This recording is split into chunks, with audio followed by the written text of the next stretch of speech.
Ahora bien, nos hacemos la pregunta. ¿Qué importancia o relevancia tiene la criminalística en el proceso penal? La ciencia es exacta. La ciencia te va a traer procesos más cercanos a la realidad. ¿Qué busca la ciencia? La ciencia busca eliminar el prejuicio, eliminar lo subjetivo. ¿Cuántas veces oímos, tiene plata, no tiene plata, está buena, no está buena? ¿Cuántas veces lo oímos? Pero la ciencia es la ciencia. Siempre, como digo yo, 2 más 2 siempre es 4. Lo diga el fiscal o lo diga el defensor.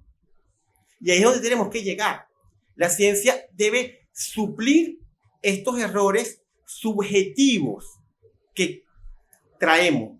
Hasta hace un par de meses, donde había un influencer que era el que te decía por redes sociales qué es delito, qué no es delito, quién va preso y quién no va preso. Una realidad. Y teníamos organismos oficiales de investigación que no habían pasado 10 minutos desde que el influencer decía cualquier locura y decían, fulano de tal es culpable, convicto y confeso, y no habían hecho ni siquiera una experticia técnica, ni siquiera nada básico, y ya el hombre estaba condenado y estigmatizado por las redes sociales.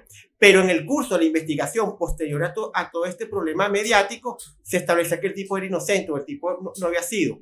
¿Tú crees que se echaban para atrás o daban su brazo a torcer? No, porque no podían demostrar el error y mantenían un inocente detenido por una acción acelerada, a priori. Entonces, hay que a veces tener un poco de ponderación. Es por eso que actualmente tenemos en el presupuesto penal 45 días de investigación con la persona privada y 6 meses con la persona. Pero yo me hago la pregunta y nos hacemos la pregunta y no sé si de pronto nuestra audiencia, quienes nos escuchan en las diferentes plataformas, Spotify, Apple Podcast y quienes nos miran a través de YouTube, tenemos al doctor Ciro Carmelino, quien ha sido mi profesor, pregrado, posgrado, ha sido mentor, maestro de muchos de quienes hoy en día ocupan cargos en el sistema de justicia. Nos hacemos la pregunta, doctor Ciro, en razón a su experiencia, ¿ha resultado conveniente desde el aspecto de la ciencia aplicada al derecho ese cambio de la prueba tarifada a la libertad de la prueba? En razón a lo que dice la ley, ¿la ciencia respaldaba o se podía respaldar un poco más el proceso a través de la tarifa o de la libertad probatoria? Pero fíjate algo, en ese momento, ¿qué te establecía el Código de Enjuiciamiento Criminal? Te establecía una serie de elementos, indicios, y llamaban indicios, pues se llamaba indiciado. Estos son los indicios y te los señalaba de forma expresa, el acta policial, el testimonio, y te iba nombrando lo que era. Después te decía cómo ibas a valorarlo. Lo que es ahora la sala crítica, en ese momento era la tarifa legal, que era 2 indicios positivos hacen una prueba. Para poder condenar a una persona hacía falta 2 pruebas, es decir, 4 indicios positivos en contra del indiciado. Y había una prueba madre, o prueba la reina, que era la confesión. Okay. Cuando entra en vigencia el Código Orgánico Procesal Penal, ese 1 de julio del año 99, muchas personas hablan que la oralidad, que el Ministerio Público, para mí, para Ciro Carmelino, es lo que tú decías, lo más importante fue la libertad de prueba. El actual artículo 182 que te dice que cualquier cosa, siempre que guarda relación de forma directa o indirecta con la investigación, puede ser evidencia, elemento de convicción o elemento de prueba, como lo quieras llamar, dentro de la etapa del proceso, puede traer. Estamos viendo la carencia o la falla que tenemos en materia técnica. Tú quieras ofender a un fiscal, solicítale diligencias de investigación. Se ponen bravos. Aunque no te lo dicen, se ponen bravos. Y qué fastidio. Y la figura del control judicial, que es tan importante cuando te las niegan o hay un silencio con relación a la diligencia. Es como te digo, las huellas de este café, de esta taza, ¿son mías o no son mías? Tú como fiscal la puedes pedir y van a ser mías. Tú como defensor la vas a pedir y van a ser mías. No es que, como dicen algunos, no, que si la pide el defensor es para soltarlo o si la pide el fiscal es para condenarlo. Exacto. No, la prueba es para el proceso. Buscar la verdad. Así es. O sea, ¿de quién agarró la taza? Las huellas que están en la taza son de Ciro o no son de Ciro. Y eso no es una lucha de poderes. Debemos evitar esa subjetivización de que el fiscal es el bueno, es un Avengers, un vengador, y el defensor es el malo, que es el tipo que defiende a los delincuentes. Porque no es que defiende al delincuente, defiende un debido proceso, porque en Venezuela, lastimosamente, nuestro proceso es debido. No lo digo yo, lo dice el artículo 49 de la Constitución. Entonces, eso es lo que tenemos que manejarnos. La ciencia es exacta. La ciencia nos va a dar procesos más cercanos a la realidad. Así es. Significa entonces, Ciro, que nosotros pudiéramos estar en presencia de una ausencia de la aplicación de la ciencia en el proceso penal nuestro, toda vez que inclusive el Código Orgánico Procesal Penal da un paso, yo diría que da un salto adelante cuando entra en vigencia con relación al código, al extinto Código de Enjuiciamiento Criminal, toda vez que el Código Orgánico Procesal Penal inclusive reafirma ese principio de libertad que está establecido en el 272 de la Constitución de la República Bolivariana de Venezuela y que te dice, bueno, que en función de la presunción de inocencia, bueno, se propenderá al juicio en libertad. ¿Tú crees que entonces desde la experiencia no se está aplicando efectivamente el tema científico como tiene que aplicarse para llegar a la verdad verdadera, que es el objetivo final del proceso? Pero fíjate algo, fíjate que en los últimos años, vamos a hablar de los últimos 4 o 5 años, nuestros criterios jurisprudenciales del máximo tribunal han sido endurecer el proceso. Fíjate que ahora la regla es la privativa de libertad. Y la excepción. Podría ser la excepción. Claro, y la excepción. Según nuestro criterio. Pero fíjate ahora que hay un criterio nuevo en materia de delitos contra la mujer, de que vencido los 45 días no importa. El fiscal puede acusar cuando él quiera, indistintamente. Hasta que él conciba o considere que puede acusar, la persona va a estar detenida en fase de investigación. Entonces, esos 45 días, ¿dónde queda? Ahí vemos cómo se endurece el proceso. El Tribunal Supremo de Justicia habló últimamente de que estamos criminalizando situaciones cotidianas. Situaciones civiles mercantiles las convierten en situaciones penales. Entonces se crea una manera de extorsión por incumplimientos de contratos, por insolvencia de factura. Los problemas de inquilinato. Estamos hablando de personas que no pagan la renta, invasores, y van detenidos. Entonces, cada materia tiene su reglamento. Que aquí en Venezuela, inventando ordenanzas, reglas, entorpecemos. Si usted no paga su alquiler, tienen que sacarlo. Así es. Entonces, no lo saquen, pero entonces es invasor. Entonces, es complicado el asunto. Claro, pero entonces, creamos leyes. Claro, yo lo que puntualizo es o se debería puntualizar desde la necesidad de establecer, y se ha venido haciendo, creo que se ha venido haciendo, han habido un esfuerzo con todo lo referente a los manuales. Recientemente salió un manual conjunto con los órganos que componen el sistema de justicia, pero vamos a la diatriba de, ya usted lo explicó, efectivamente la libertad de la prueba es un medio para garantizar que aquel que esté siendo investigado tiene la posibilidad de introducir a proceso cualquier medio que no esté prohibido por la ley. En este sentido, cualquier diligencia de investigación, cualquier petición que no esté expresamente prohibida es o se puede constituir como un medio de prueba. Esto en razón de poder, en este caso, a quien le favorezca, en caso de que el Ministerio Público tenga una teoría del caso y esta prueba le pueda significar una acción en medio de su teoría, sustentarla. Pero también, como lo dice el doctor Ciro, se debe, por medio de un proceso de reeducación que debe incluir a todos los medios y a todos los que hacen parte del sistema de justicia, que no debe existir una estigmatización sobre las partes. No puede ser, en este caso, la defensa, considerarse a quienes ejercen la defensa de inmediata manera como a aquellos que están entorpeciendo por medio de sus diligencias o solicitudes de diligencia una teoría que ya está entonces per se casi que comprobada. Entonces, por el contrario, darle la significación de que es por medio de la prueba el único medio por el cual se van a sustentar las teorías, porque lo hemos venido hablando en nuestro podcast. Nos enseñan en las universidades que efectivamente el derecho penal se sustenta a través de teorías las cuales tienen un fundamento filosófico. Y ahí vamos a que dentro de la teoría de la dogmática el delito. ¿Qué es el delito? Es una acción humana que produce un cambio en el mundo exterior y que esta acción se encuentra tipificada y que esta acción debe ser antijurídica y que tiene que tener un juicio de reproche. Muy bien suena esto, como una canción, como un poema, pero ¿cómo lo comprobamos, doctor Ciro? Si no es por medio de diligencia de investigación. Fíjate algo, tú decías algo muy, muy importante y que yo lo digo en clase. Se ponen bravos conmigo muchas veces cuando yo lo digo a nivel de posgrado y maestría. Somos criminalistas en el papel, más no en la práctica. Así es. ¿Cuántas veces vemos por las redes sociales diplomado en criminalística, ciencias forenses, magíster en criminalística, doctorado en criminalística? Eso lo vemos.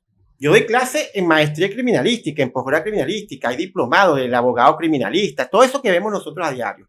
Pero ahora la realidad, lo aplicamos. Vámonos a... La pregunta es, si aplicamos de forma estricta el manual único de cadena de custodia, ¿cuántas personas quedan detenidas? ¿O cuántas evidencias físicas pueden ser usadas como prueba en un juicio? Ninguna. El artículo 49 de la Constitución te dice que toda prueba obtenida de forma ilícita es nula. El 187 del COP te dice que la cadena de custodia es una garantía legal al debido proceso y te dice que tienes que cumplir los pasos de la cadena de custodia del manual. No estoy hablando locura, estoy hablando con sustento. Así es, lo que establece la norma, claro. Y entonces te pregunto, ustedes que están en el litigio, ¿cuántos procesos se adecúan de forma estricta, perfecta al manual único? Ninguno.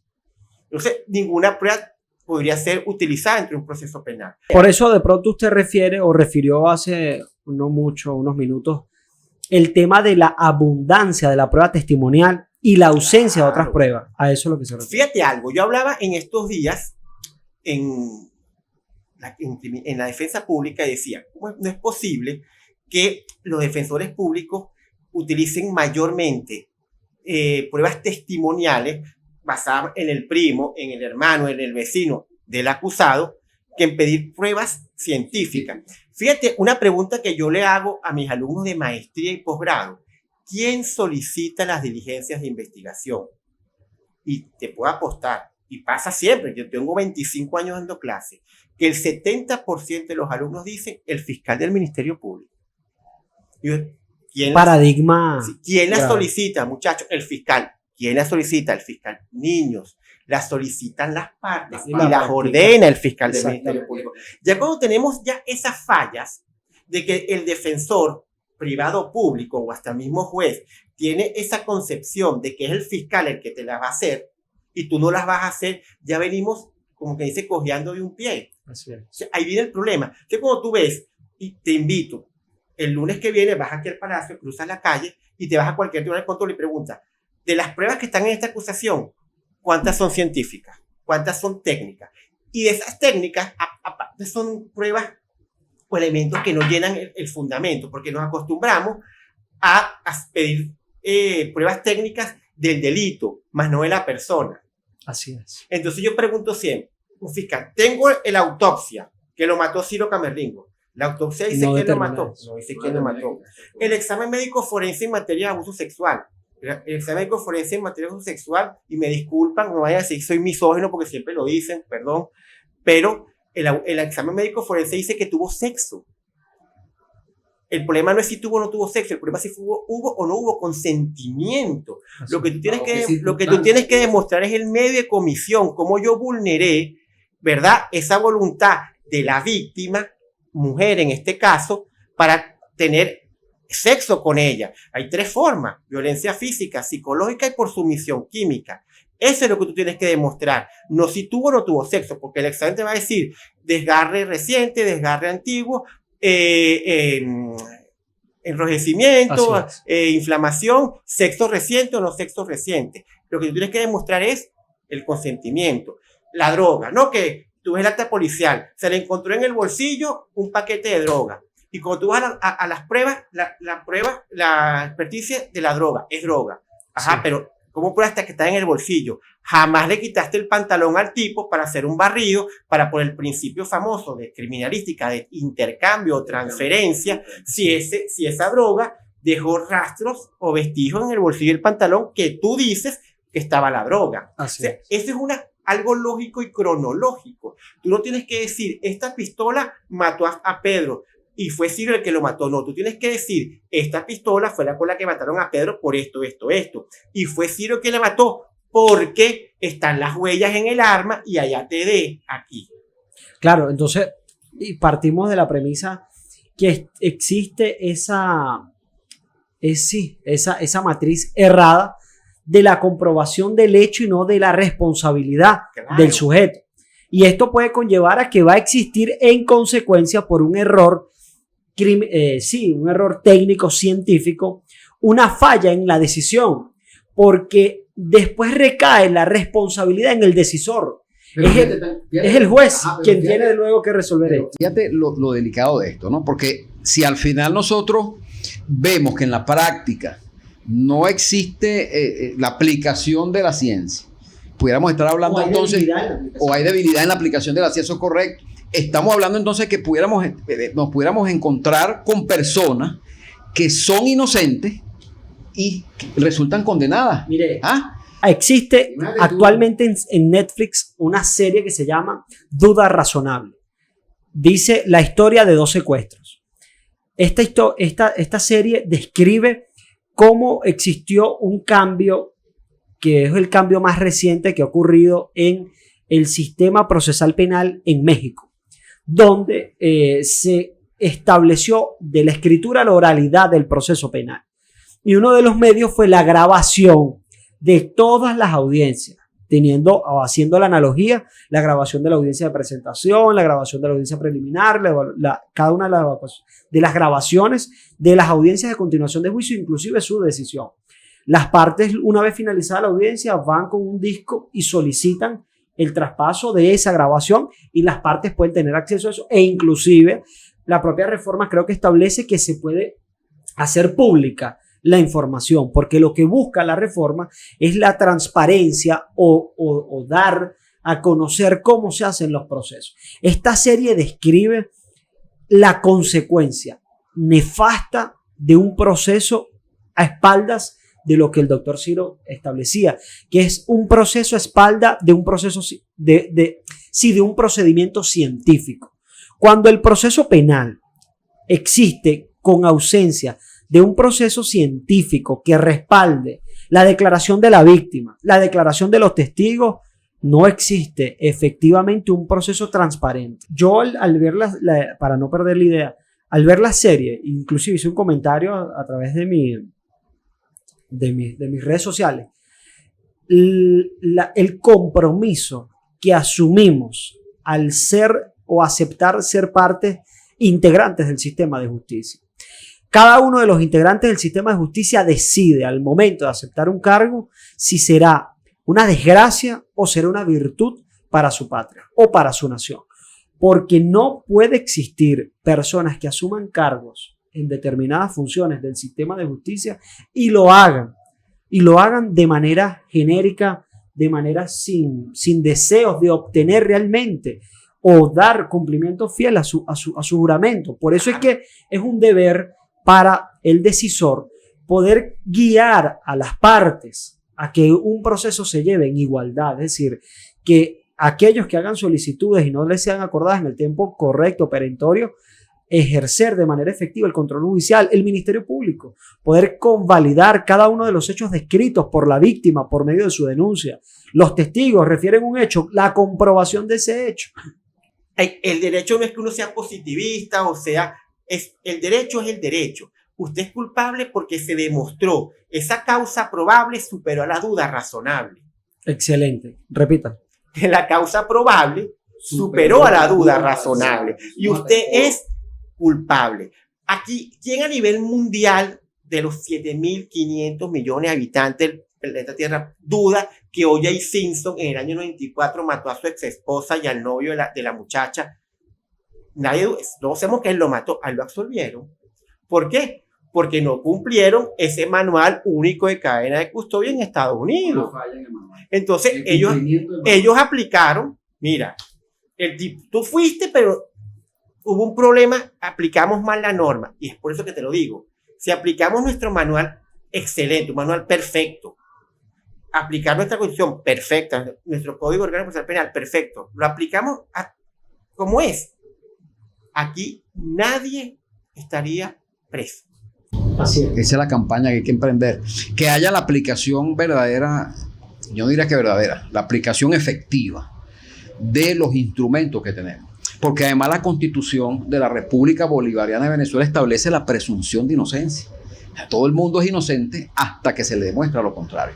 Y si nosotros logramos introducir el elemento de la ciencia como una cotidianidad, ojo, como una cotidianidad en el proceso penal, estaríamos dando un salto adelante. Las personas mienten, las evidencias no. Así es. Y algo para... La ciencia no miente. Para puntualizar y finalizar, yo creo que la necesidad imperante en nuestro sistema de justicia venezolano de que se aplique efectivamente la ciencia en cada uno de los procesos que se están llevando a cabo en la fase investigativa, porque este es el otro tema. Entonces, después existen cambios de defensa o existen cambios de inclusive hasta los propios fiscales que luego dicen, bueno, mira, yo no tengo la fase investigativa y me encuentro con esto. Entonces, la importancia de ratificar que en esa fase de investigación los hechos tienen que respaldarse por evidencia, porque si no, estaríamos llevando nuestro sistema a un conflicto en el sentido de que uno de los medios por los cuales se puede impugnar una decisión, y esta decisión inclusive se puede llevar hasta un recurso extraordinario, que es el recurso de casación, es por la ilogicidad, falta de aplicación o errónea aplicación de la norma. Y esto conlleva inclusive por errores que en la fase investigativa, de pronto, ya después en un juicio, la carencia de elementos. No hubo. Sí. Porque esos hechos deben imperativamente surgir del resultado de los elementos de convicción. Es decir, los hechos, por el principio de reconstrucción criminalístico, nacen de los resultados de esa diligencia de investigación científica que pidieron las partes, bien sea el defensor, bien sea el fiscal del Ministerio Público. Y ese resultado es el que se plasma como el hecho, no una transcripción de un acta policial o una denuncia que hizo una persona. Así es. Con esto queremos hacer la significación de que nuestro podcast, que lleva el lema Derecho Cinético, puntualizamos y enfatizamos que nuestro sistema requiere dar un avance o dar pasos mucho más firmes de lo que ha venido dando en materia de la aplicación de la ciencia en el proceso penal venezolano. Sí se está haciendo un esfuerzo, pero es importante que cada vez más se sumen. Y por eso el doctor Ciro hacía la significación. Estudiantes, profesionales, universidades, abogados en ejercicio en la puesta en marcha y aplicación de la ciencia en el derecho. Mucha gente se cuestiona, ¿es el derecho una ciencia? ¿No es el derecho una ciencia? La criminalística es una ciencia, una disciplina. Lo importante, más allá de cualquier mecanismo, cualquier duda epistémica, dogmática que usted tenga, es que en el seno del desarrollo de un conflicto, de una relación jurídico-procesal, se puede utilizar la ciencia para la comprobación de un hecho punible. Con esto nos despedimos de nuestro podcast Derecho Cinético, nuestro apreciado, querido doctor Ciro Carmelino, gran ilustre de nuestro país. Gracias por formar parte de este proyecto, de este podcast Derecho Cinético. Recuerde, Derecho Cinético es un podcast de Linares y Asociados. Puede seguirnos a través de Apple Podcasts, Spotify, en YouTube, Derecho Cinético. Dele a la campanita, ahí va a estar atento a toda la información que vamos a estar subiendo. Somos Linares y Asociados, somos Derecho Cinético.